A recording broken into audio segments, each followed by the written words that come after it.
Assalamu alaikum everyone. My name is Zakaria. In this lesson I am going to talk about its time.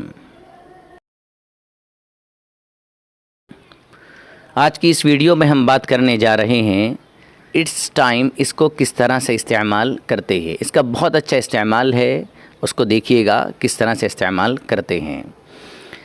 देखिए, we can say it's time for somebody to do something।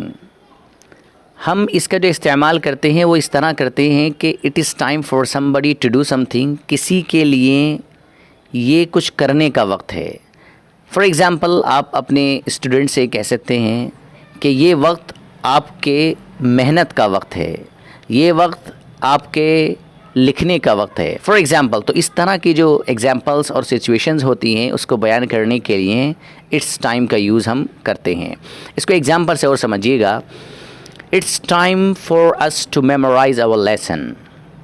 आप अपने friend से ये कह रहे हैं कि ये हमारे लिए सबक और लेसन याद करने का वक्त है।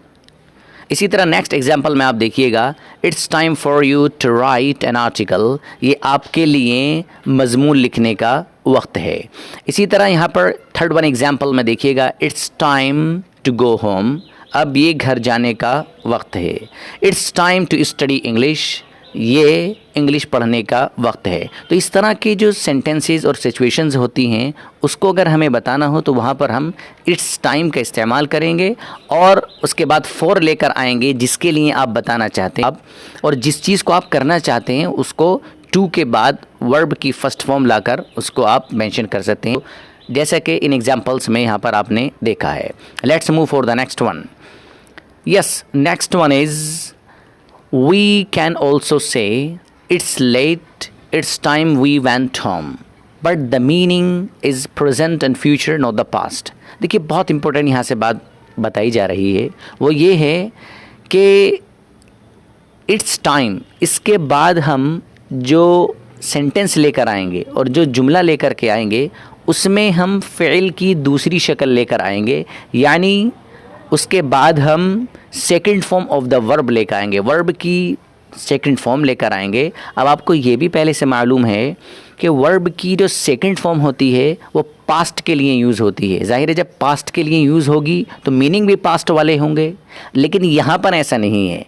जो यहाँ पर इट्स टाइम और उसके बाद जो सेंटेंस आ रहा है उसमें second form of the verb यानी फ़ेल की दूसरी शक्ल तो यूज़ हुई है जो कि माजी के लिए और पास्ट के लिए होती है, लेकिन यहाँ पर मीनिंग पास्ट वाले नहीं हैं बल्कि मीनिंग यहाँ पर प्रेजेंट वाले हैं। आप उसको देखिएगा किस तरह से, एग्जाम्पल से इसको समझिएगा। देखिए, हमने ऊपर ही एक एग्जाम्पल भी दिया था, it's late, it's time we went home.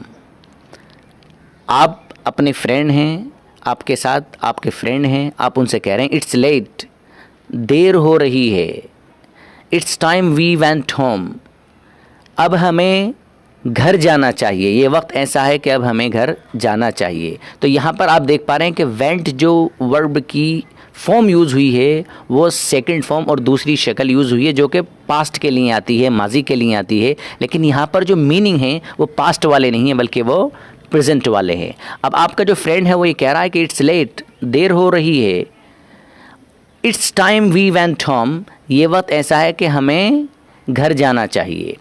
आप इसको नीचे जो एग्जाम्पल है उससे समझिएगा, it's 10 o'clock, he is still in bed.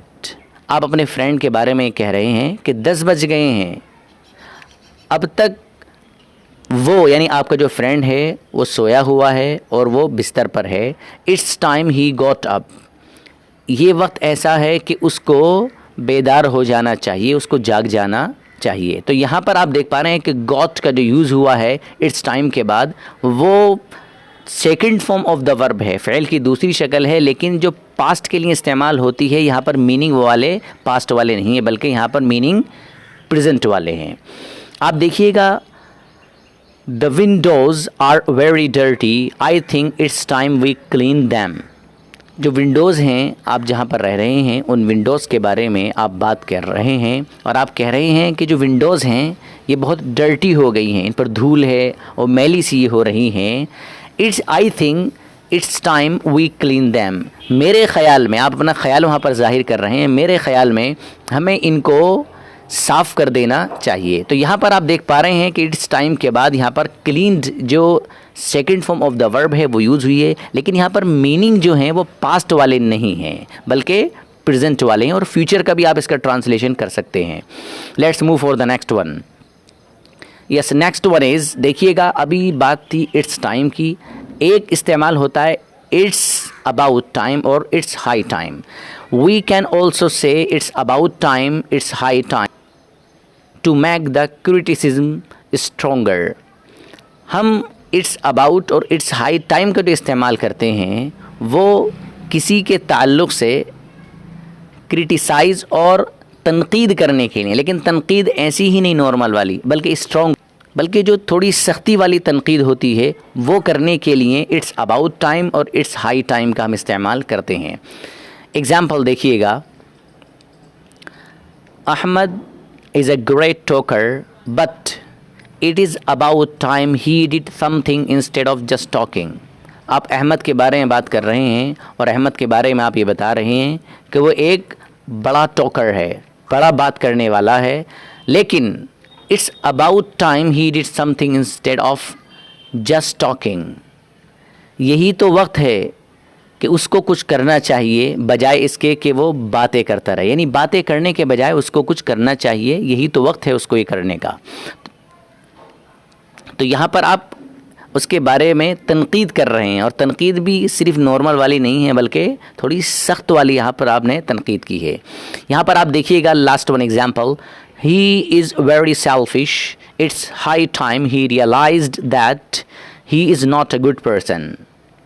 आप किसी के बारे में कह रहे हैं कि ही इज़ वेरी सेल्फिश, वो तो मतलबी आदमी है। किसी के बारे में आपने कहा किसी और से कि वो मतलबी आदमी है। इट्स हाई टाइम, यही तो वक्त है, he realised that he is not a good person. उसको पता चले, उसको मालूम हो कि वो अच्छा आदमी नहीं है। तो देख रहे हैं यहाँ पर आप इट्स हाई टाइम का यूज़ हुआ है और ये तनकीद करने के लिए, और नॉर्मली यहाँ पर आपने उसको क्रिटिसाइज़ नहीं किया है बल्कि स्ट्रॉन्गर क्रिटिसिज्म आपने यहाँ पर यूज़ की है। होप आपको ये लेसन समझ में आया होगा, and I will be coming back with a new lesson very soon here. Till then you take care and have a fantastic day. Hey there.